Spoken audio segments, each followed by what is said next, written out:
Welcome back to Good Morning Quad Cities at 11. It's time to introduce you to our Pet of the Week, Diana. And Patty McRae with the Quad City Animal Welfare Center is joining us this morning. All right, first of all, let's talk about Diana. I know that she might be a little bit of a lone ranger right now. Yeah, so I was just telling you, we got there this morning and she was all by herself because her siblings got adopted on Saturday.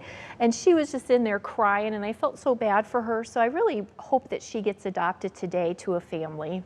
And how many brothers and sisters did she have? I think she had 3 sisters, if I remember right, but all so sweet, loving, gentle. I mean, she's a nice little kitten. And that goes a little bit into, I know every cat has a little bit of a different personality. Tell me a little bit about Diana. Well, I mean, she's pretty easygoing, calm. She's still a kitten though, so you definitely want to make sure you kitten-proof your house. Anything breakable, you've got to put away, at least for a little while.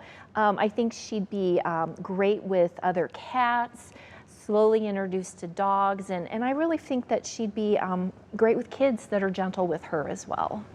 Well, it feeds right into my next question. I mean, what kind of, for the people watching today, who would maybe make the best fit of a home for her? I really think just about any home would be great for her. Of course, she's still a baby, so she would be wonderful with kids.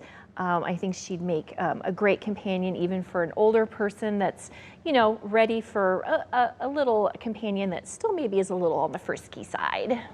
In 3 months, I mean, what can you expect with a 3-month-old kitten? Yeah, I mean, she's not full grown for sure. She's going to need another shot, so she'll need to get her boosters. She's going to already know how to use a litter box, so you don't have to worry about that. But you're going to want to show her how to use appropriate things to scratch on. You're going to want to start trimming her nails and showing her how to, not scratch your furniture, but get her some scratchy things and toys and things that she can play with that are appropriate for her. Alrighty, and how did her litter get turned over to you guys? These guys came in as strays, so unfortunately they were found by a Good Samaritan and they were brought to us. So yeah, just a litter that unfortunately was just outside, and they were pretty small and went into foster for a while and then came into the shelter. Okay, I was gonna say, because for a stray, she seems quite outgoing. Yeah, she was in a foster first. Gotcha, gotcha. And I know we've talked before how much that can help, especially with animals that are about to be adopted. Yes, it does. It really helps to socialize them and just to kind of get them acclimated to being into a home. Alrighty, so Diana and all of her little sisters were adopted, and you said you're hoping this week, hopefully? I hope so, yes, I really do, because she is so sweet, and I feel bad when she's sitting in the room right across from me and I can hear her cry, and I feel bad. And I know the Welfare Society is doing something a little bit with Betty White and honoring her birthday. Can you get a little into that for me? Yeah, her birthday is tomorrow. She would have been 101. And so we know that she was an animal lover. And we want to just really, in her honor, have people make a donation in her honor for her 101 birthday.